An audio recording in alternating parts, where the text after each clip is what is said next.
Economicast, una mirada a los hechos que serán noticia en materia económica. Uno de los temas que más intriga a los colombianos tiene que ver con la posibilidad de pensionarse. La alta informalidad y desempleo que hacen que menos personas coticen a pensión, así como la incredulidad en el sistema pensional y el desconocimiento de cómo operan los regímenes de pensiones en el país, elevan aún más esta preocupación. Si a eso se suma el panorama económico global y la incertidumbre después del COVID-19, los miedos asaltan y con ellos la toma de malas decisiones. Frente a esta situación, vale la pena preguntarse una vez más si es necesaria una reforma pensional en Colombia.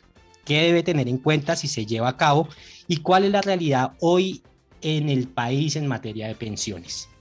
Soy Javier Acosta, periodista de Portafolio, quien les da la bienvenida a un nuevo episodio de Economicast, el podcast en el que analizamos los temas de la coyuntura nacional y internacional para ponerlos en contexto. Para hablar hoy de pensiones nos acompaña David Cuervo, director de Bienestar Financiero y Patrimonial para Mercer Colombia, Centroamérica y el Caribe. Bienvenido, David, ¿cómo está? Javier, ¿cómo está? Muchas gracias por la invitación. Bueno, David, entremos en materia. Quiero preguntarle, ¿usted ve que sea necesaria una reforma pensional en el país y qué tan urgente es si esto es necesario? Javier, lo primero que tengo que decirles es que normalmente uno siempre escucha hablar de pensiones y parece ser un tema súper sexy. Cuando me refiero a temas sexy es que todo el mundo quiere saber de pensiones, pero tiene una desilusión y una desesperanza prendida de que nunca nos vamos a pensionar. Y quizás esto es lo que nos permite a nosotros como técnicos decir que existe un consenso técnico. ¿Eso qué quiere decir en el consenso técnico? Que hemos discutido muchísimo sobre lo mismo, pero no hacemos nada sobre el tema de reforma pensional. Y la respuesta es sí. Sí necesitamos hacer una reforma pensional. No es un problema única y exclusivamente de Colombia. Yo creo que para las personas que nos están escuchando es importante que Colombia tiene un mal sistema pensional y entonces por eso es que nunca nos pensionamos. No, la realidad es que el problema de tener un buen sistema pensional, y ahorita puedo explicar un poquito más qué significa tener un buen sistema pensional, es un problema que atañe tanto a economías de primer mundo, estoy hablando Holanda, Dinamarca, Australia, como economías latinoamericanas como la nuestra, Argentina, México, Brasil, El Salvador. Y todas, si usted mira en Latinoamérica, todos hemos hecho algún intento de reforma pensional en los últimos 5 o 6 años, algunas un poco más ambiciosas y otras algunas más tímidas a pesar que el problema es muy grande. Y la otra cosa que hay que decir es, los sistemas pensionales tienen que adaptarse poco a poco en la medida en que la población va cambiando. Entonces nosotros tuvimos reformas pensionales en el año 93 cuando cambiamos lo que conocíamos en su momento como Instituto Colombiano de Seguros Sociales. Tuvimos que hacer una reforma en el 93 para darle sostenibilidad financiera a ese sistema, pero de manera particular hemos hecho como 3 reformas pensionales aumentando las semanas de cotización, aumentando los niveles de contribución, aumentando la edad de jubilación también. Entonces hemos hecho ya varias reformas. Lo que pasa es que nos va a tocar seguir acoplando los sistemas pensionales a la realidad del mercado laboral y a la realidad de nuestra población. Entonces sí, vuelvo y le digo, Javier, la respuesta es sí, tenemos un consenso técnico, es decir, hemos hablado mucho de que necesitamos una reforma pensional, pero cuando digo mucho es que las últimas 2 décadas, yo creo que desde que implementamos en el sistema del año 93 el sistema de pensiones colombiano que tiene Colpensiones hoy y los 4 fondos de pensiones, siempre hemos tenido que decir que en el futuro teníamos que hacer otra propuesta de reforma pensional y hoy por hoy nos aqueja una necesidad, yo creo que de mediano plazo, de ajustar nuestro sistema pensional para que este sea sostenible y tengamos mejores beneficios y más personas cubiertas principalmente. David, pero uno creería que la solución es hacer una reforma pensional, pero las personas le tienen miedo porque suponen, y eso quisiera saberlo desde la parte técnica, qué tan cierto es que se va a elevar la edad de pensión hasta incluso el punto de que las personas se pensionen ya cuando no puedan disfrutar de su pensión o de la edad para pensionarse, mejor. Sí, Javier, y en eso yo creo que es un miedo que tenemos todos que cada vez cada día más vemos más lejano la pensión, quizás.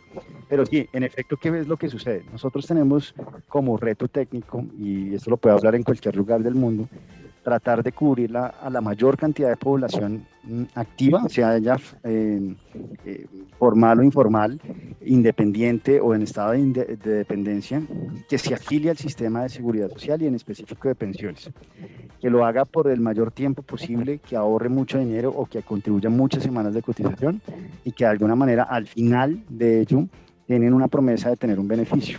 Entonces el reto está en decir qué beneficio le ofrezco a los ciudadanos y dado esa promesa de beneficio, qué tan sostenible es el sistema. Y en eso siempre está una correcta, una atención y un correcto balance, lo que haría un sistema pensional ideal. Si yo doy muchos beneficios, pues el sistema no es posible, no es capaz de pagar, tiene una sostenibilidad financiera baja.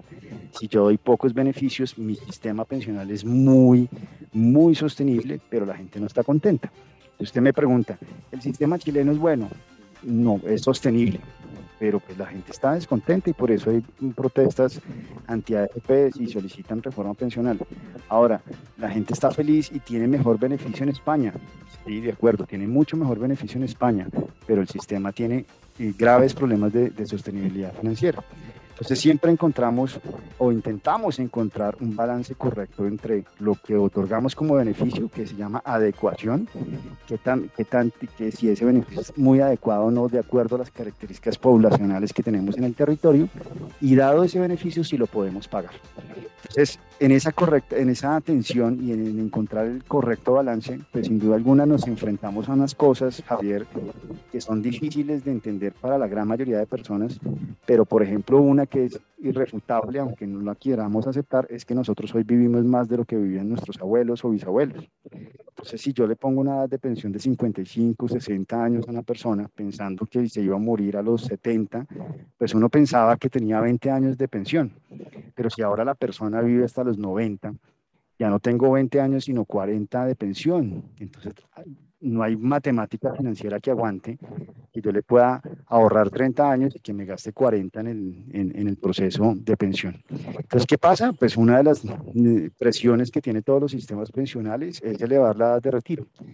Y eso es súper impopular. Si usted le dice, venga, ya no se va a pensionar a los 62, Javier, que es hombre, sino a los 65, así sean solo 3 años, a usted no le va a gustar. Pero las discusiones hoy es que deberíamos estar hablando de edades de retiro de 65, 70 años. Eso, si usted lo escucha a alguien, me dice, este man está loco, de alguna manera no sabe que le toca muy duro y que hay abuelitos que se mueren a los 71 y eso puede llegar a ser cierto, pero el gran grueso de la población tiene una expectativa de vida mucho más amplia que la que tenían nuestros bisabuelos y abuelos. Y eso es simplemente el significado de que inevitablemente, así tengamos mucho camino todavía por recorrer en términos de protección social, nosotros tenemos mejor calidad de vida, mejor acceso a salud, mejor acceso a servicios de salud, a medicamentos, a educación, y eso hace inevitablemente que la gente viva más. Yo le cuento una historia. En el año 2015, la revista Times puso un bebé súper tierno, usted la puede buscar en internet si quiere, un bebé como de 1 año de edad, obviamente súper rozagante, rosado, mono, con ojos azules, y lo único que decía la portada decía, este niño que acaba de nacer, o sea, hace 2014, 2013, va a vivir hasta los 142 años. Usted cuando le dicen que va a vivir hasta los 142 años, que obviamente es un tema publicitario, seguramente no va a vivir hasta los 142, pero sí hasta los 120, pues usted decirle que se va a pensionar a los 62, 70, si no hacemos algo para esa persona que en 60 o 70 años se va a pensionar, pues seguramente el sistema, por más beneficio que le prometamos, no lo vamos a poder pagar. Entonces, solo hablando de la edad de pensión, sí hay una necesidad que poco a poco vayamos a ir aumentando. ¿Qué han hecho otros países, Javier? Por ejemplo, se dan la pela de una sola vez modificar la edad de pensión y hacerla paulatina, es decir, mira, la vamos a subir a los 65 y cada 10 años va a haber un estudio técnico y lo que diga el estudio técnico, y no ya ni el Congreso, ni el legislativo, ni el ejecutivo, vamos a ir ajustando la edad de retiro en la medida en que lo vayamos necesitando. Pero sin duda, uno de los aspectos es subir la edad de pensión. Ahora, eso es impopular, como se lo dije, y tampoco resuelve los problemas reales que tenemos en Colombia. Que creo que son mayores que simplemente decidir si nos pensionamos a los 62 hombres o 57 mujeres, o si la igualamos entre hombres y mujeres la misma edad, o lo llevamos a los 65 o 70. David, hablabas ahorita que, digamos, contando el tema chileno, que Chile es un país con un sistema pensional sostenible. Eso querría decir que si Colombia tiene que hacer una reforma pensional, no solo el sistema pensional de Colombia es malo, sino se estaría volviendo insostenible o es ya insostenible. Para nada, y yo creo que ese es el peor error que hemos hecho siempre, y es tratar de compararnos y copiar los sistemas. Si ustedes me preguntan ya desde el punto de vista de opinión personal y técnica, pues sí, nosotros tuvimos una inspiración muy importante en el sistema pensional chileno, pero lo copiamos muy mal. Esa es la primera conclusión. Y lo copiamos muy mal porque dejamos la coexistencia de dos sistemas pensionales con reglas completamente diferentes. Pero volviendo a tu pregunta, Javier, hay un tema bien relevante, y es que cada sistema pensional debe ser diseñado conforme a las características que tiene cada población. Chile tiene unas características completamente diferentes a las nuestras. Tiene una tasa, por ejemplo, de formalidad significativamente mucho más alta que la nuestra. Yo te estoy hablando del 85% de las personas en Chile tienen un empleo formal, tienen capacidad de ahorro, los ingresos medios en Chile son significativamente mayores que en Colombia. Y lo mismo pues sucede con otros países. Cuando nosotros, por ejemplo, en Mercer establecimos el índice global de pensiones de Mercer, evaluamos un poco más de 44 sistemas pensionales alrededor del mundo. Todos los años cambiamos los criterios de evaluación en alguna medida para tratar de incorporar nuevas realidades de los sistemas pensionales, y hay países que suben y bajan es precisamente porque las mediciones deben ser dinámicas y porque las realidades del mercado laboral y económica son muy diferentes año a año. Entonces le tengo que decir, no creo que el sistema pensional sea completamente insostenible. Creo que tenemos cosas muy buenas, solo que tenemos que hacer ajustes bien importantes para proteger un mayor número de personas. Aquí la primera realidad que hay que tener en Colombia es que nosotros tenemos una muy baja cobertura. Solo muy pocas personas están en un empleo formal, y cuando digo formal no interesa que sean dependientes, puede ser un autónomo que definitivamente, un trabajador independiente que definitivamente cotiza pensiones. Aquí hay mucha informalidad, mucho trabajo en efectivo, muchos temas de evasión, etcétera. Y lo segundo que debemos pensar es que nosotros estamos también dejando por fuera un sistema de protección social a un montón de personas que ni siquiera tienen acceso a pensión, pero que también son adultas. Así cuando uno revisa las estadísticas, Javier, aquí solamente uno de cada 5 personas tiene derecho a una pensión. El otro 80% se queda sin pensión, pero eso es solamente las personas que están cubiertas por el sistema de pensiones. Todo el resto de adultos mayores de 65 años están completamente desprovistos de cualquier protección.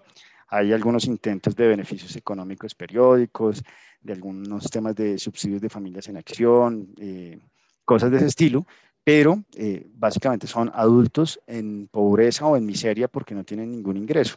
Entonces, cuando hablamos de un sistema de protección social, deberíamos estar pensando en cubrir la gran mayoría de personas que podamos, y que de esas personas tengan pensión la mayor cantidad de personas que podamos, pero la discusión acá siempre es que nos hemos concentrado en que la reforma pensional es grave y que tenemos una bomba pensional. Tampoco creo que tengamos una bomba pensional que si no hacemos nada en los siguientes 2 años va a pasar algo. No es cierto. Lo que sí es cierto es que si no hacemos nada en la siguiente década, sí vamos a empezar a construir un escenario en donde vamos a tener una bomba pensional en 20 o en 30.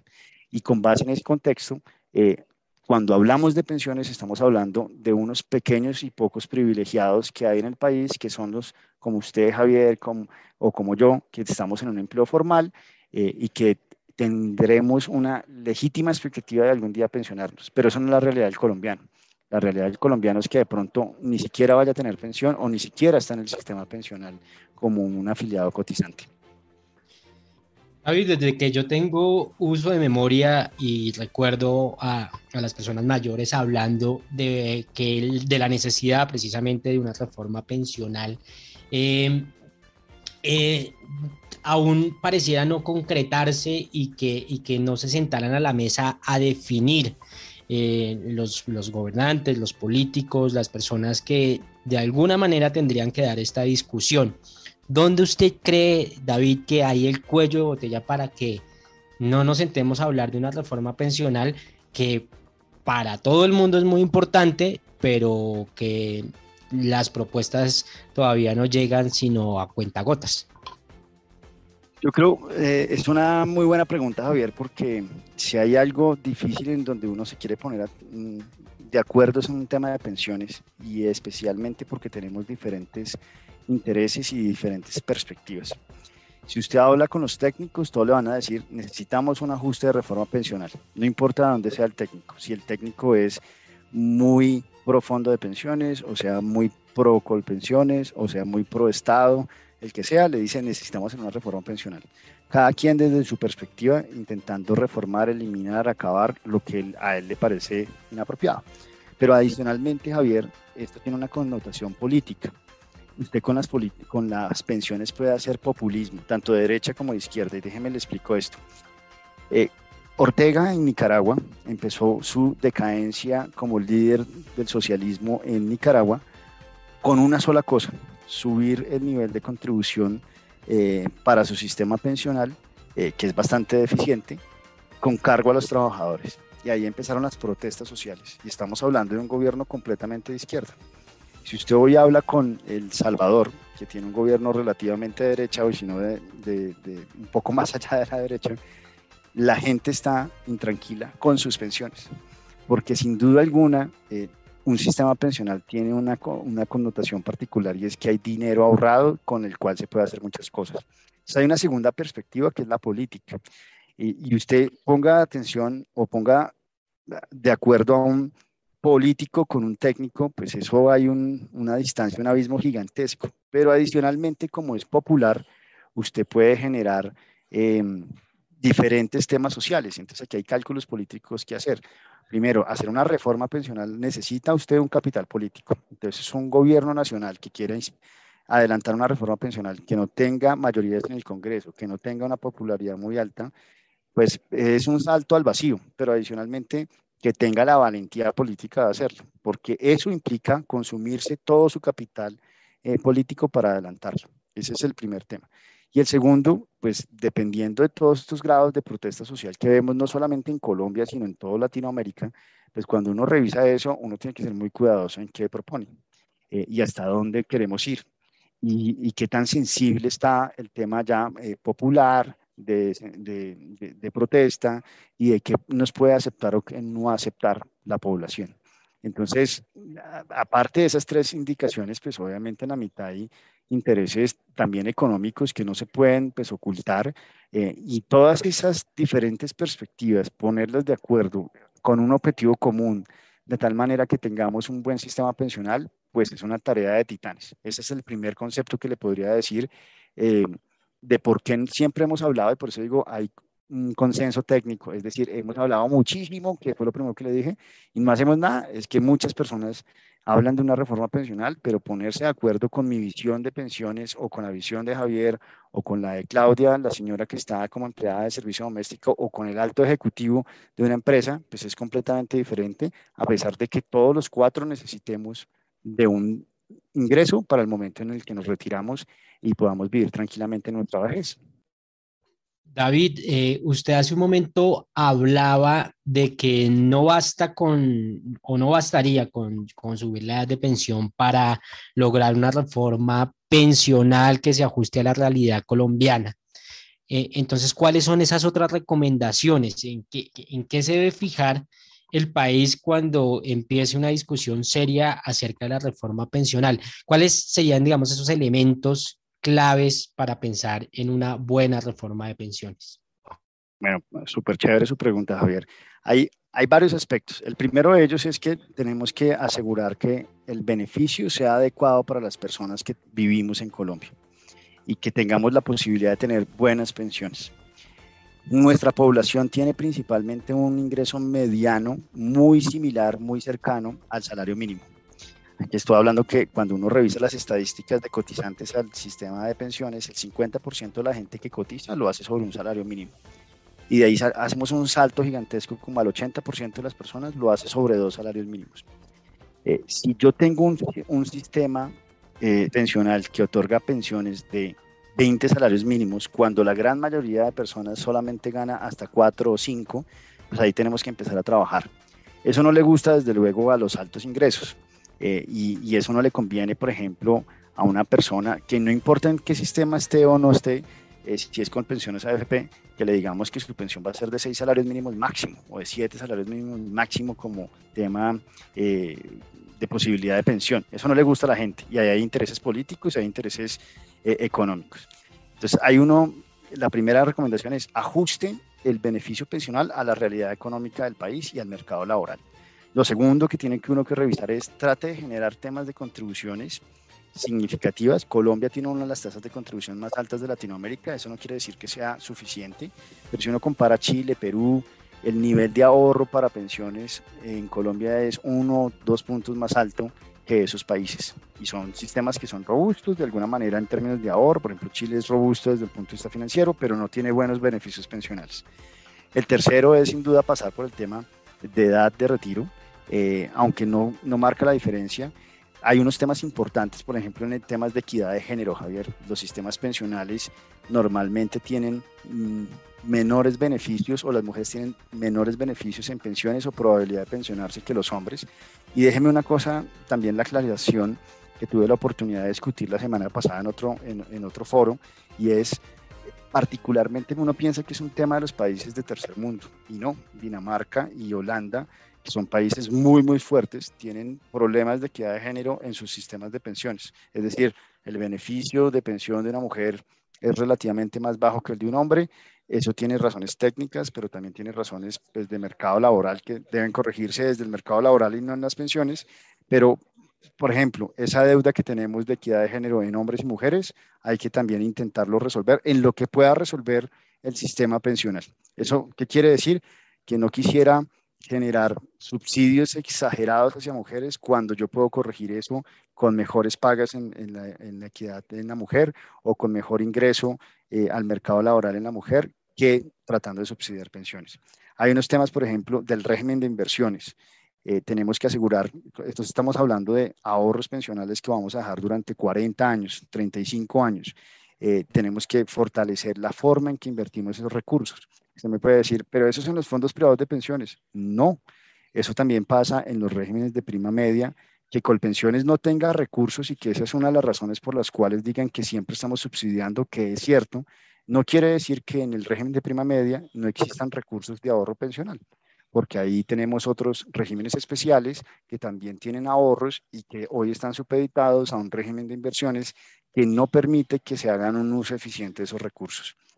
También hay aspectos de mercado laboral, de coberturas, de realidades de mercado rural, cómo incorporamos desde el mercado laboral a ese trabajador rural que de pronto a veces está entre la informalidad, en la gran mayoría de los casos, a un sistema de protección social. De alguna manera, desligar el tema de que yo tengo que trabajar en un contrato de trabajo para poder tener acceso a un sistema pensional. Hoy tenemos nuevas realidades del trabajo. Hay gente que quiere ser freelance, hay gente que quiere ahorrar desde otro lugar, que quiere trabajar desde España, desde Holanda. A ellos les vamos a impedir cotizar al sistema de pensiones, a construir su pensión en Colombia, si es un colombiano que quiere retirarse en Colombia. Entonces, todas esas realidades son los temas que deberían estar pensándose, aparte de muchos otros temas. Por ejemplo, los temas de tabla de mortalidad. Nosotros tenemos una tabla de mortalidad con base en la cual hacemos todas las estimaciones técnicas actuariales del sistema pensional que salió publicada en el 2010 con experiencia hasta el 2008. Hoy estamos en el año 2021. Chile y Perú tienen tablas de mortalidad del 2016-2015. Nosotros estamos en mora de tener actualizaciones de tablas de mortalidad. Hay unos aspectos, Javier, al final, concluyendo y respondiendo a su pregunta, hay unos aspectos técnicos muy puntuales del mundo de las pensiones, otros políticos y otros de estructura de sistema que deben resolverse. Uno de ellos, por ejemplo, la estructura del sistema es dejar la competencia entre Colpensiones y fondos de pensiones. Deberíamos tener un sistema integrado, multipilar, eso lo dice desde Asofondos hasta pasando a la gente de Colpensiones o que prefiere un régimen público, necesitamos un sistema de pilares, de multipilares, es decir, que tengamos una cobertura básica en un primer pilar, que tengamos una cobertura complementaria en un segundo pilar y que aquellas personas que de verdad tienen capacidad de ahorro para construir mejor pensión tengan un tercer pilar voluntario asociado a pensiones voluntarias. David, ya para ir cerrando este podcast, quisiera preguntarle primero, esta pregunta va dividida en dos. Primero, ¿cuáles han sido los avances que ha tenido el país? Porque pues si bien no hay una reforma pensional, todavía no hay un consenso de cómo sentarnos, sí han habido ciertos avances como por ejemplo la doble asesoría. Que ayuda, digamos, a las personas a tomar la decisión de cambiarse de régimen. Y la segunda pregunta es, ¿cómo está Colombia en materia pensional frente a otros países del mundo? Perfecto. Mire, yo creo que cuando le digo que hay mucho consenso técnico, es que la verdad es que nos hemos sentado varias veces. Y yo creo que aquí hay una discusión en donde cómo hacer un sistema pensional integral, en donde participe el esquema de ahorro y donde participe particularmente el Estado subsidiando a quienes debemos subsidiar y focalizando todo el gasto público. Yo me gusta mucho una frase que dijo uno de los funcionarios de gobierno de este gobierno, que dijo, no se trata de gastar menos en pensiones, se trata de gastar mejor. Y en ese orden de ideas acudo a una frase de Mauricio Olivera que se trata, dice, mire, el Estado hasta donde sea posible y el privado donde no alcance el Estado. Aquí hay que combinar los esfuerzos de una conciencia de que el Estado debe participar en el mundo de las pensiones, pero debe hacerlo focalizado a aquellas personas que de verdad no tienen posibilidad alguna de pensionarse a través de un esquema de compensación y de subsidios y dejar que el privado y la persona que supere unos estándares específicos pueda tener a construir esa pensión. El tema de doble asesoría es un avance significativo, reciente, pero solo se justifica cuando tengamos dos sistemas pensionales con condiciones diferentes y con beneficios diferentes. Nosotros llevamos un poco más de 25 años del sistema y si usted le pregunta a su papá, le va a decir qué es mejor, Colpensiones o fondos privados de pensiones y seguramente van a tener una respuesta y una discusión gigantesca. Y usted se debe estar preguntando lo mismo. Y si no cambiamos nada, del sistema pensional, seguramente sus hijos en 15 o 20 años van a tener exactamente la misma discusión. Y la discusión no está ahí. La discusión es cómo construimos un sistema pensional en donde no tengamos que tomar decisiones a la mitad de mi vida laboral de manera permanente, además con ese riesgo moral de quedarme cada 5 años en donde a mí realmente me parezca, sin ninguna asesoría propiamente dicha.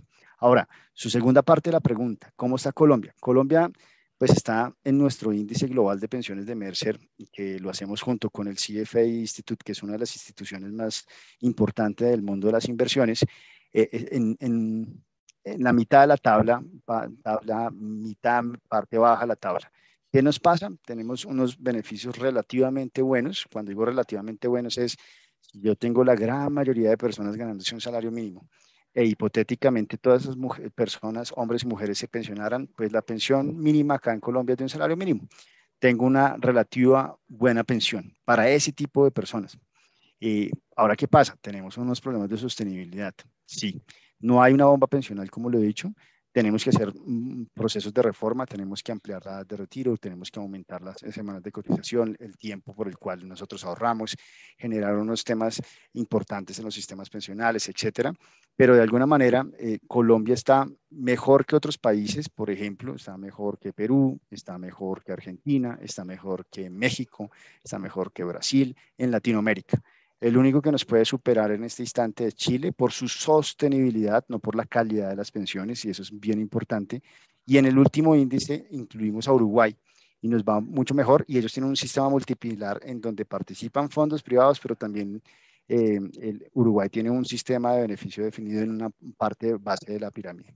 Si usted le pregunta cuáles son los mejores sistemas pensionales del mundo, el sistema mejor, Dinamarca, Holanda, Islandia, son sistemas de los top 3 del mundo que tienen una amplia cobertura, que el 90% de la población participa en el mercado de pensiones, que hay una participación activa del mercado de pensiones del Estado, proveyendo sistemas básicos, pensiones básicas a las personas que son pobres y a un grupo de personas al menos una porción de ingresos para que Javier cuando se pensione al menos tenga un monto de dinero básico.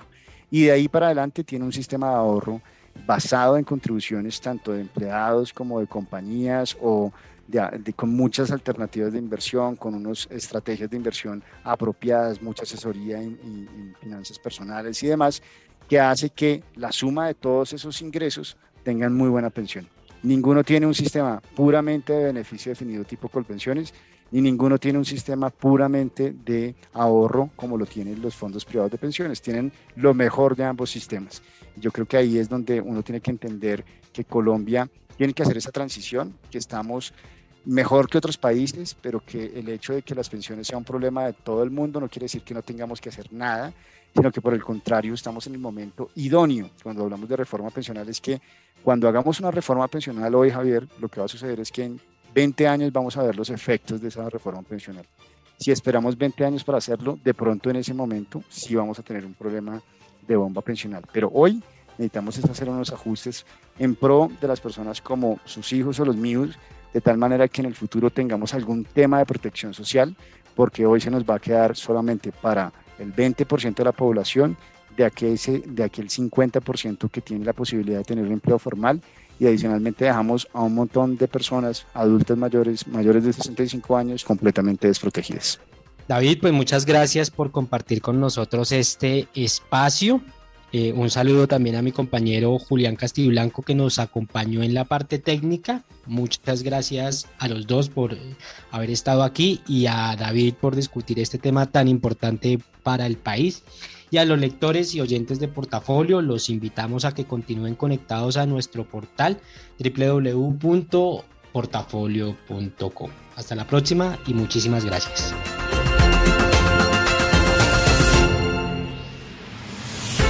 Economicast, un podcast de Portafolio para la casa editorial El Tiempo.